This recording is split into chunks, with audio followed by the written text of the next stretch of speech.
is that you are so much more powerful than you think.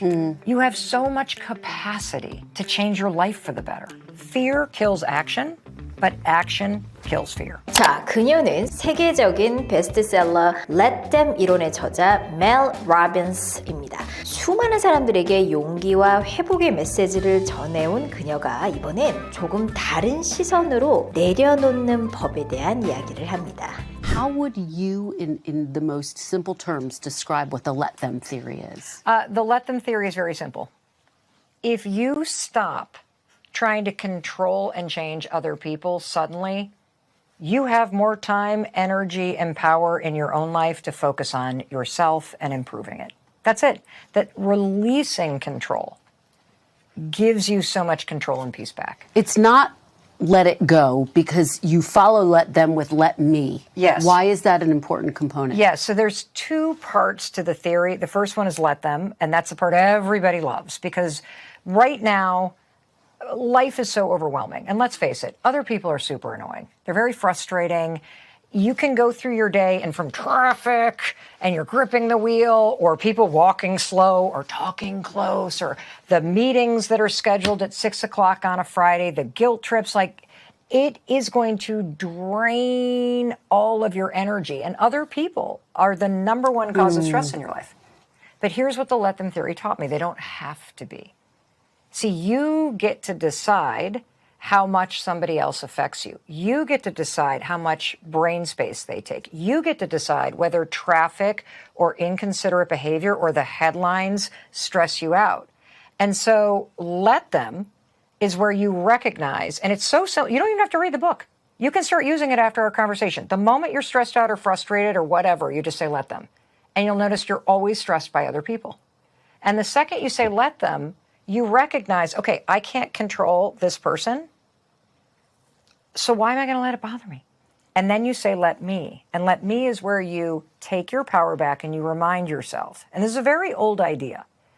The let them theory is a modern take on ancient wisdom. 41 years old. Yes. You say you hit rock bottom. Yes. You were out of a job. Your husband was struggling as well professionally. You very candidly discussed the fact that you think you were drinking too much. Oh, 100%. During this period. What was that moment like and why was it so pivotal for you? What happened to me is that when my husband's restaurant business started to go under and it took our life savings, liens hit the house, we've got 3 kids under the age of 10, I lose my job. I had never envisioned a life where I would face bankruptcy, I would be an alcoholic, I would be on the verge of divorce, that I would be losing everything that I cared about. And what's interesting about rock bottom moments is you hit something solid inside you. That's how you know it's bottom. And what you hit is the resolve to change. See, you can either wait for things to get worse before they get better, or you wake up one day and say, I don't want this to get worse. Nobody's coming. And if this is going to change, I have to take responsibility for changing it myself. And so what that moment taught me, because the simplest things were so hard. Getting out of bed, the bills, I hadn't opened my bills in 6 months. I hadn't asked out for help. I hadn't stopped drinking. I hadn't looked for a job. I would wake up every morning and lay in bed like a human pot roast, feeling sorry for myself, staring at the ceiling, going, I hate my life. I hate my husband. I hate myself. And it felt easier to just avoid the things that I knew I needed to do. And I think this is one of the core things that I try to teach, which is you already know what you need to do. And if you don't, go to AI and just put in your problem. It'll give you 10 things to do. The problem's going to be that you're going to wait to feel ready. And I got news for you. Motivation is garbage. It's never there when you need it. You have to teach yourself this life-changing skill. And here's the life-changing skill. You have to train yourself to do things that you don't feel like doing. And for me, that started with teaching myself to get out of bed on those mornings that I didn't want to. With the 5-second rule. Yes. This was transformative Yes. for you. So I was watching TV and I saw this rocket ship launch across the TV screen and it gave me this, like, at the time, stupid idea. Okay, I know what I'm going to do. Tomorrow morning, I'm going to launch myself out of bed like a rocket. And my thinking was, I'll move fast enough so I won't be in the bed when the anxiety and the depression and the overwhelm pins me there. And the very next morning, the alarm rang, and I started reaching for the snooze button, something I had done for 6 months in a row. I'd hit that sucker 4 or 5 times a morning. Kids would miss the bus. They'd be waking me up. That's how you know you're failing at parenting, when your kids are waking you up after they miss the bus. Wow. But for whatever reason, I just started counting backwards, 5, 4, 3, 2, 1. And I stood up, and it worked. And, you know, what's interesting is it felt like a victory. And it was. It was the first time in 6 months that the procrastination, the anxiety, the fear, the shame didn't win. I did.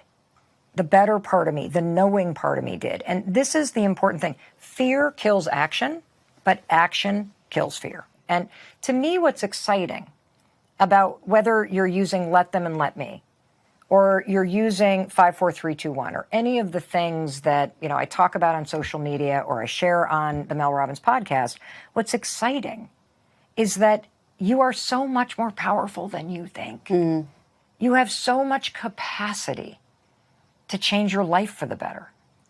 You talk about your podcast, and Yes. it's one of the most listened to podcasts in the country. Time Magazine, the world. I'm going to claim that. In the world. Time Magazine said about you, quote, "What Robin sells is not just advice. She's offering her listeners a reason to believe in themselves." Is that how you see your work and what you're doing? Yeah, like I think that the thing that stands in people's way is discouragement. This sense that it's hopeless. This sense that there's nothing I can do. That is a lie that you have either been sold or that you're telling yourself. And if you have all the information, like again, if you can create a list today of all the things you could do to ruin your life, you can create a list of all the simple things you could do to improve it. It's emotional for you. This is personal for you. It's very personal for me because I see it. We have anywhere between 9 and 11 million people that listen to this show every week. And we are at a moment in time where people do not have time for themselves. So I do not take it lightly that teachers and nurses and EMTs and, you know, are finding time to listen to something that reminds you of what matters to you, that reminds you that you do have power, that reminds you that your relationships and being a good friend are important. And that matters. You have also talked about your concerns about social media. You have more than 35 million followers, which is just remarkable. I think so too. Well, you know, one of the best things about the success, it came late in life. Yeah. When you have an experience in your 40s where you almost lose everything that matters to you, you don't forget that. I know what it feels like to have groceries scan, and I know that I don't have money. And I'm hoping there's some glitch in the check card, and somehow it's going to go through. And it doesn't. And you have to grab your 3 kids and walk out of there. That is a moment that you never forget. And so I am grateful that all of this happened later because I have not forgotten what matters. And what matters to me is my family. What matters to me is my friendships. What matters to me is that I wake up every day and I'm proud of the person that I am. And I know that I'm doing the best that I can. And I'm fast to apologize when I screw things up.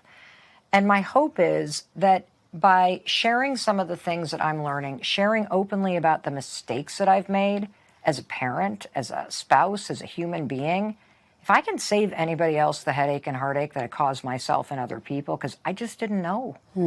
I didn't know. I didn't know how to do better. Then that to me is a life well lived.